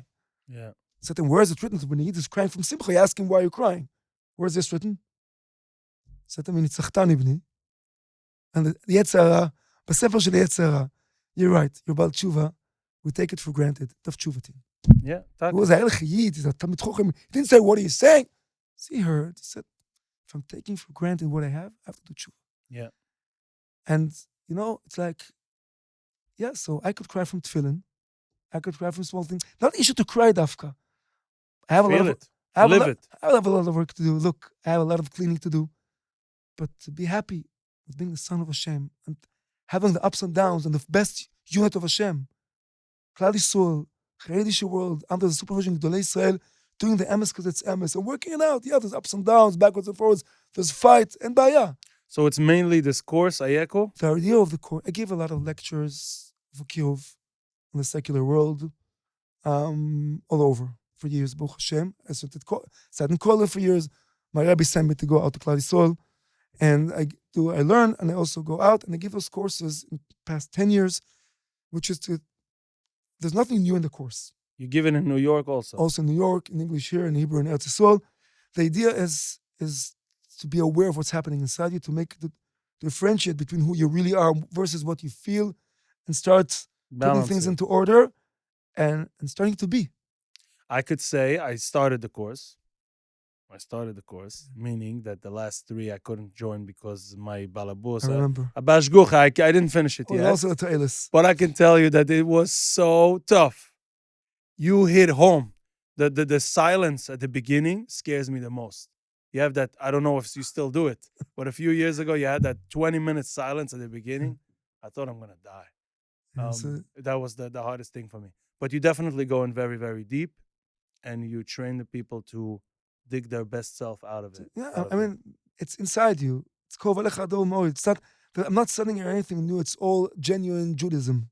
Right. The words are putting into a terminology that people could work it out and see that there's nothing outside that we need. We don't need it. Not only we don't need, we have much more inside. If you do and it damages us when we take it instead of the genuine. I'm not saying Chochmah b'goyim tamim, a person could take, but working b'amas Torah b'goyim al tamim. We have everything inside us. And I'm telling you, again, the Olam Hazeh, let's talk in the Sprache, the Olam Hazeh is the best when you do it the right way, all over, in any aspect. It's food-wise, it's sport-wise, anything you do when you do it in the right place, and you enjoy it. You enjoy it physically, you enjoy it emotionally, you enjoy it logically, you enjoy it spiritually. There's a whole shleimus here. Yeah. You have it all inside you. And Yeah. somebody asked me once, like, do you miss something from the secular world? It was a big secular crowd. I said to them, yes. Everybody was like, Now they want to hear what it is. I told them, I miss the craving for the emes I had in the darkness. You start going, Baruch Hashem, we're living, we're learning, we're doing Gita Zachen, all over, it's a diamond mine, we do good. And sometimes like, okay, so we're in the Emes, let's live the Emes. Looking for, searching for, Nochamol, best. This sometimes gets numb. And this is the engine of a Yid, searching and craving for the Emes always. It never ends. And if it numbs down, when I was there, it was burning. So Chaz v'shulam, I don't want to go back. Chaz v'shulam ya'argu bal yavu. But, and somebody asked me once, but you gave up so much. I said to him, it was the same crowd. I said to him, give me one thing I gave up, which I don't have today, but Olam Hazeh, nicht Olam Haba. Wow. I'll challenge you. They knew me. They know you're the best model. You're modeling. I said to him, Tzaddik, what am I doing right now? They're cracked up. I said, I'm modeling. I'm on the stage and I'm talking to people. What I'm modeling is different. I've modeled Versace. This one, I'm modeling something else. But what the point was, there's no Indian to kill my stage person. That's my tafkid. Do it at the right place and time. The message was, Hashem is only giving us Gashmios and Rochnios. And if we have to go through, it's your choice. I'm saying to everybody, I envy you, Be'emes, to thank Hashem so much for every small thing that you have. And yeah, if something's bothering you, you could verify the Emes and then work on your emotions instead of shooting the system, which I understand why you're doing. It's fine, but you're losing yourself. And it's a should. Yeah. Yeah. What was your happiest moment in life? It's a good question. First of all, the marriage. What age was that? It was 9 months after the first, after the yeshiva. Really? Yeah. It's an interesting story. 9 months after you moved into the yeshiva, you already got married. Yeah. Really? Baruch That's Hashem. fast. Yeah, Baruch Hashem. It was my plan, but, Hashem's plan. Do you have a special story for the shidduch, for the ashgucha? Yes. Yeah, not for the podcast. Not for the podcast? Okay. Yeah. Okay. Very special. So the marriage itself was a Yeah. happy moment. Okay. And, look, a lot of happy moments also today. It's not one happy moment. When you're a happy person, when you connect, happy moments happen all the time. Happy, sad, lo aleinu. But you live it. So every event has its uniqueness. Yeah. Yeah, the first boy, but also the last one. I mean, Yeah. it's all, it's not one thing. Something, what happened to you? It's not one thing. Everything's a process. When did you feel accepted in Bells? By the Bezeruf, the first time I saw him. And by Bells? From the beginning already. What? From day one by Reb Shaul? Yes. Even if you looked totally different and you were when still fighting? look, for me, going to Bells was not my type. My type is give me a standard on the Gemara, I'll go to a mountain, sit there and learn. And those more from all the system. I can join you. All the systems and the systems and the systems. First time I went to Bells to see a tish, like, these guys are weird. There's a bucher standing behind me, giving me a choice. I stand and listen, one more, I'm going to break your leg. Afterwards, that's not the sprach here, But I was like, what's these weird things? The guy, somebody eating here, everybody's looking at him. So it wasn't for me in the beginning. I didn't even think about this. I wanted pure MS. Also in Judaism, I went to look for what is the right place, what is the more genuine place. It was A journey. A journey also in. It wasn't in one day, but I felt accepted from the beginning. Look, let's be honest. You didn't have those staring. There's always those staring, but also when you're secular and you do, everywhere you're going to go, they're going to be, people don't understand this. Even I had a nice test. Somebody came to me after a Pur months in yeshiva. He disguised himself as a writer, author that's writing a story. Article, yeah. Not an article, a story. Okay. For a book that's going to come up in a year of Bali Chuvas. Can you interview me? I said, yeah, I can interview if it comes out in a year. For Zikri Rabin, for Vusnich Adrab. After a week, I saw it in the newspaper. He fooled me. They sent him. Okay. But why would you care? It's something you agreed to. Yeah, yes, but I didn't want to. I didn't want. Be honest. Don't lie. Mm-hmm. Don't lie. I was then fuming. I cut the guy. Came. I said to him, I'm embarrassed to say it, but you have to have. I said to him, Baruch Hashem, there's Torah, because if not, you will not live by noontime. And I was serious. That's the way. But for me, I said afterwards, that was the person. I have a close person that I know in Israel. I thought several times to send him to you, but he's not open for it yet. And he went off the derech, and he just, last time I met him, every time I go to Israel, I try to meet up with him. And he gives me this whole monologue that he just realized that the secular people have the same problems. It's not like he ran from here because he had social issues and whatever happened in the Rebbe and this. And now he came there. It not only didn't solve anything, he found a whole new system of its own problems. Right. So now he wants to come back, but he doesn't know how to. What I'm just elaborating on your point. The point is like this: whatever difficulty emotionally you have is going to go with you everywhere you go. Yeah. It's not that if you're changing a place, you're going to solve the problem. Right. There's something inside that has to be figured out. So, You also do shalom bayis, right? look, I don't do Hashem does shalom bayis. I'm But there. you sit with couples sometimes? Yeah, I sit with couples, but and today I also do emes. I also do an azach. There's a shalom bayis course, which is not chassidish. How can I do it with couples? Through the Zoom on a blank screen. Nobody sees nobody. Okay. They sit in their homes. Okay.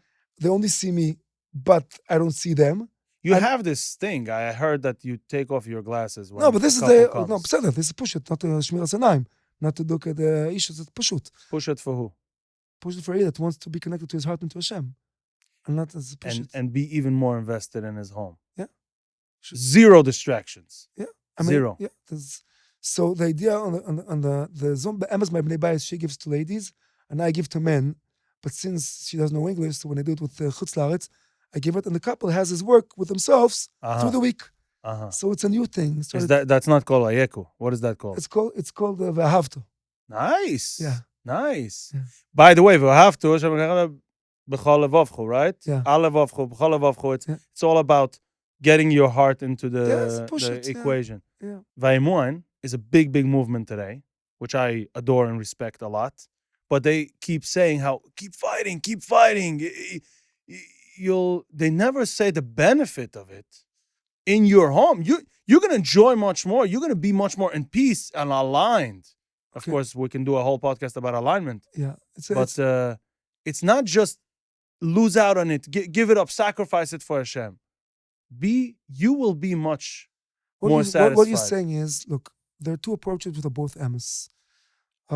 Person has to see what talks to him more. Some people like to hear the mussar and what's going to happen if you don't do this. It's emes. Right. Some like to from the Yira and the Ahava, both emes take places. I think most people in this generation. Just generation, but pshata push it. When you see the Sfurim HaKadoshim, choyles Ahava oni, the need for the Ahava not without Yira, but a lot of Ahava, it all has to be together. Yeah. But the balance is different with the generations. It's today, when a person has no Ahava, nothing's going to work. Yeah, I'm going to quote the last two people. Pichas Braya calls it Dora Mazganim. Like we got cold and we're supposed to give out heat for our kids. Even if we got smacked in Chayder and they had a race who had a better stick. But now we're supposed to be the warm version. But Reb Shimon Spitzer said in Mamash, a recent dos, he said, it's so mekubal to give a hava and a hava and a hava, but Rabbi Say, go back in your line. You know, a bissel misser is not too more bad. than a bissel. Look, most of the point is push it. There's a derech, shneim emes misinai. Right. Today, when you approach a kid or approach yourself, you have to see where you're standing. Right. One without the other will never work. Right. How much for one another, it changes, and you need the right balance to do. And when you go the right way with the hava and the yira the right way, you benefited the whole way. And I want to tell you, Amos, summarizing the whole thing is saying, Lamase, for a Jew, Torah mitzvahs is a journey to expose out minakoch el apal, the love that Hashem loves every Yid. B'prat and b'klal. Hashem gives you the olam hazeh to connect the best way to build your olam haba. And when you become a fighter on the best unit of Hashem, where you are, use all the koiches. Ben Shmoneh Esrei lechipe, nish the opposite. Take it the right place. You have this chiyah to be fighter number one, and recruit with you all the group around you. Bezrat Hashem. We have the emes. We follow it. The koach of the Torah, of learning Torah, of davening, of avodas hamidus, v'avas Hashem, avas Torah. This is our koach. It's not going to change. And this is it. And the more we're devoted to it, b'sir mera and b'eser tov is gevaldig. And talking about emes, we have to understand and value that every small thing we do is considered b'shamayim like billions of previous doors because of the darkness. So let's focus on the good. Focus on the love. Focus on the benefit. How much Hashem loves us. And when it's time to do mussar, you can do mussar. When you're emotionally healthy, unloved, then you get the Musa the right way. And you should know everybody has his own path to go. And let's say it's your choice whether to blame the outside or to say, wait a minute, this is where I am. Let's try to build inside to find the emes inside that Hashem set for us and find the emes that Hashem wants us to get to. And I'm saying, Bemet, Baruch Hashem, you had the schia to grow b'Kodesh Pnim. I envy you for this. And Hashem has all that I should also, there's still a way to go. I'm not Mr. Perfect, a long way to go. Don't worry about it. But there's a Torah, there's tzaddikim, there's emes, there's ahava, there's yir, there's simcha. Hashem has all that we could take it the best way. Amen. בפרט ובכלל, נשיא בעזרת השם לגאולה הקרובה. בקרוב בחסד וברחמים. Amen. לחיים. לחיים. Thank you so much, Ari. Thank you. Thank you for the זכות. It's a pleasure. Wow, what a pod. What a pod. What a pod. לחיים.